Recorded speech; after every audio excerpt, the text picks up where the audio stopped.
Good morning mga boss. Grabe ba traffic? Nakikita nyo.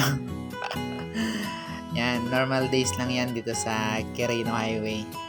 Yan, mabiyahe pala kami papuntang LBC Bagbag. Kasi ipapadala na namin yung binili nilang laptop. Yan, para magamit na ng mga kapatid ni Hazel sa probinsya. Yan. So, dala lang namin yung karton mismo, yung pinaglagyan ng laptop dyan, para makapag-inquire na rin kung ano yung kailangan paglagyan, kung okay na yun yung nakakarton lang kasi may styro naman, or kailangan talaga ng hard plastic, kasi pagkakalam namin kailangan ng Tupperware. Pero trinay lang muna namin pumunta doon at para malaman natin kung magkano pwedeng abutin. So, ayan. Pagkababa namin, masok na agad sa LBC.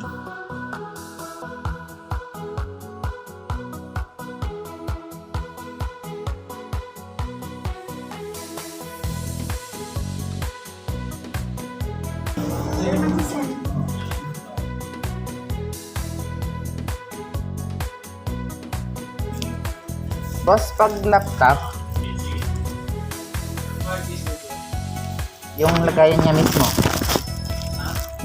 mismo, na karton na may styro, ano yung kailangan lagyan? Tupper?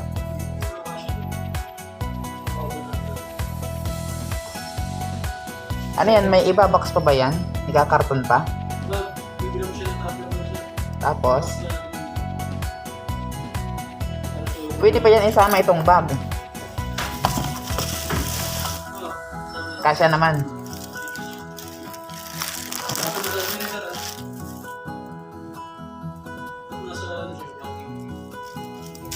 Papuntang Eastern Samar. Yan, pagkatapos pala ni Hazel sulatan yung form, lumabas na kami para bibili. Saan doon? Palengke?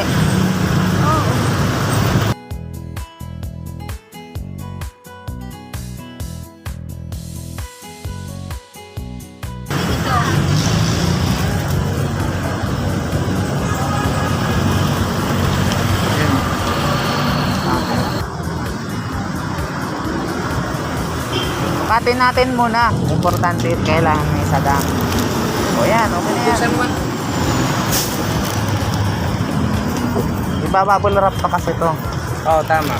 Pero yan ang binili siya kapon yung nadali daw sa malayo lugar. Yan na yan.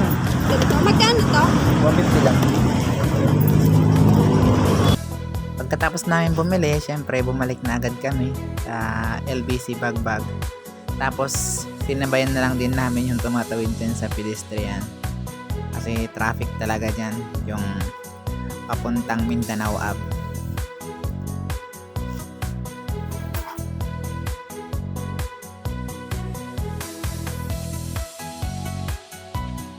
Thank you for watching mga boss.